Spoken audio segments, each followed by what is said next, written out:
যে প্রযোজকরা ছবি রিলিজ করে আমার ছবি এত দিয়ে বানিয়েছি, এত লাভ করলাম, হেন তেন আগলম বাগলম, 1 বছর 2 বছরের মাথায় আর একটা ছবি শুরু করতে দেখা যায় না কেন? মানসম্মত হল নেই। মানুষের ইচ্ছা আছে সিনেমা দেখার বড় পর্দায়, কিন্তু সেই যাওয়ার জায়গাটা নাই। আমি লগ্নি করব পয়সা ফেরত, আমার পয়সা যেখানে ফেরত আসবে না সেখানে আমি কেন লগ্নি করব? এটা খুব অবাক করার মতোই। লগ্নি করে বলা হচ্ছে যে আমার এই ছবিতে 16 কোটি, 17 কোটি, 18 কোটি, 20 কোটি টাকা লগ্নি করেছে। কোথায় শুটিং হয়েছে সেটা উজ্জ্বল, কেউ বলছে, কেউ বলছে না। ছবি রিলিজের সময় সমস্যা, বাইরে শুটিং হয়েছে, এই নেই সেই নেই ইত্যাদি নানা রকম সমস্যা তৈরি হয়ে যায়। এটা গেল ছোট্ট একটা ব্যাপার। ছবি রিলিজের পর এই ছবি প্রচণ্ড হিট হয়ে গেল, সুপার বাম্পার হিট হয়ে গেল। বাস্তবে প্রযোজক বসে গেল, প্রযোজকের মাথায় বাজ পড়ল, ফাঁকা আওয়াজ, এগুলি সব ফাঁকা আওয়াজ।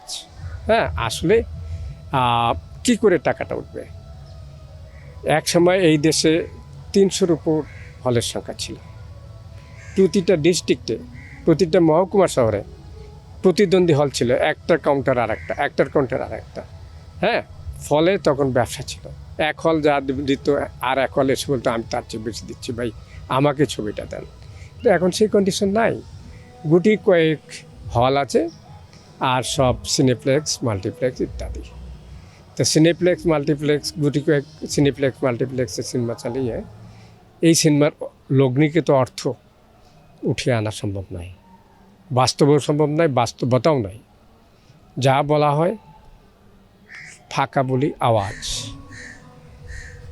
যে প্রযোজকরা ছবি রিলিজ করে আমার ছবি এত দিয়ে বানিয়েছি, এত লাভ করলাম, হেন তেন আগলম বাগলম, 1 বছর 2 বছরের মাথায় আর একটা ছবি শুরু করতে দেখা যায় না কেন?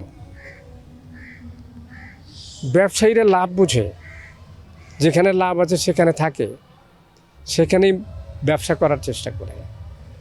তো এখানে মুষ্টিমেয় 2-4 জন প্রযোজক আছেন, সময় সুযোগ হলে হয়তো একটা ছবি হাত দেন, সেইভাবে সে ছবিগুলি আর হচ্ছে না। এক সময় যে বাণিজ্যিক সফল ছবি ছিল এগুলিও হচ্ছে না।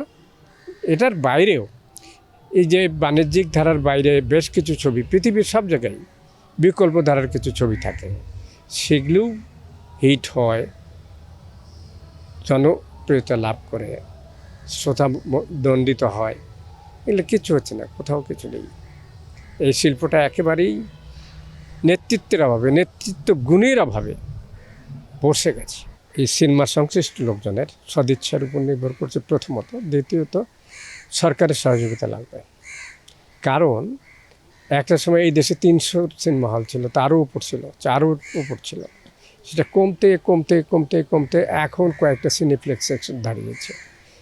সিঙ্গেল স্ক্রিন বলতেই নাই।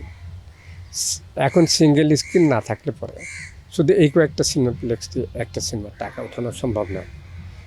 এখানে সিনেমা কেন? দুটো, সৃষ্টিশীলতা এবং বিজনেস, আর্থিক লাভবান। তো এই দুটির একটিও নেই এই বর্তমানে এখানে। তো অনেকগুলি কারণ, সেটা হলো সেই বলতে গেলে 2001-2 সাল থেকে যখন মধ্যবিত্ত শ্রেণী সিনেমা হলে যাওয়া বন্ধ করলো, তখন সিনেমার দুর্দিনটা আস্তে আস্তে আস্তে আস্তে আস্তে চলে আসলো। কারণ তো সে সময়টা অশ্লীলতায় জেগে গেছিলো সিনেমা শিল্প। এখান থেকে আস্তে আস্তে আস্তে আস্তে বেরিয়ে আসছে কিন্তু দর্শকহীনতা। এই যে দর্শক হল থেকে চলে গেছে, আর হলমুখী হচ্ছে না, এক। দ্বিতীয়ত মানসম্মত হল নেই। মানুষের ইচ্ছা আছে সিনেমা দেখার বড় পর্দায়, কিন্তু সেই যাওয়ার জায়গাটা নাই, সেই পরিবেশটা নাই। যে হলগুলি আছে সিঙ্গেল স্ক্রিন, এই সিঙ্গেল স্ক্রিনে সেই হলগুলিতে সেই পরিবেশ নাই। মানুষ এখন পরিবর্তনের ধারায় একটু আরাম খোঁজে, একটু শান্তিতে সিনেমা দেখতে চায়, সেই পরিবেশ ওইগুলিতে নাই। এখন যে সিনেপ্লেক্স আছে, মাল্টিপ্লেক্স আছে, যাদের কথা আমরা বলছি, এগুলির যে টিকিটের টাকা, অনেক হাই, সবার পক্ষে সম্ভব নয়। তো এখানে গুটি কয়েক বা মুষ্টিমেয় কিছু মানুষজন যাচ্ছেন, ছবি দেখছেন, সিনেমা দেখছেন, এই কয়েকটা মানুষ বা মুষ্টিমেয় কিছু মানুষের বা দর্শকের ছবি দেখায়, ছবির অর্থ, লগ্নিকৃত অর্থ আর ফেরত আসবে না, আসে না। ফলে সবাই বিমুখ হয়ে গেছে সিনেমা শিল্প থেকে। এটাকে ফিরিয়ে আনতে হলে সরকারের উচিত প্রত্যেকটা ডিস্ট্রিক্টে ছোট মানের হলেও মানুষ সিনেমা দেখতে চায়, প্রত্যন্ত গ্রামের মানুষ সিনেমা দেখতে যায়, কিন্তু সেই সুযোগটা নাই, হল নাই। হল থাকলে পরিবেশ নাই। সরকারের উচিত প্রত্যেকটা ডিস্ট্রিক্টে একটা বা দুটো করে ছোট মানের 100-150 মানের সিটের সিনেপ্লেক্স করে দেওয়া। এটা হলেই সিনেমাটা আবার ঘুরে দাঁড়াবে নিশ্চিত। এই যে সরকারের কাছে যে বলবো যে আমার সিনেমাকে ফিরিয়ে আনতে হলে এটা দরকার, এটি সরকার, এই জায়গায় সরকারের পদক্ষেপ দরকার, এটি যে বলবো, এই দাবিটার কথা জানাবো। আমাদের প্রযোজক সমিতির 7 থেকে 8 বছর ধরে বলতে গেলে নির্বাচন হচ্ছে না, তার মানে নেতা নেই, নেতৃত্ব নেই। আর প্রযোজক সমিতিটাই হচ্ছে সবচেয়ে বড় এই ইন্ডাস্ট্রির, বলা যায় যে মাদার সংগঠনই বলে। তো এটাই যদি না থাকে, কথা বলার লোক না থাকে, সরকারের কাছে যাওয়ার লোক না থাকে, সিনেমাকে আগানোর সম্ভব না। সিনেমা আগাবে কী করে? সিনেমা এগিয়ে যাওয়ার সুযোগটা কোথায়? নেতৃত্বের দরকার আছে।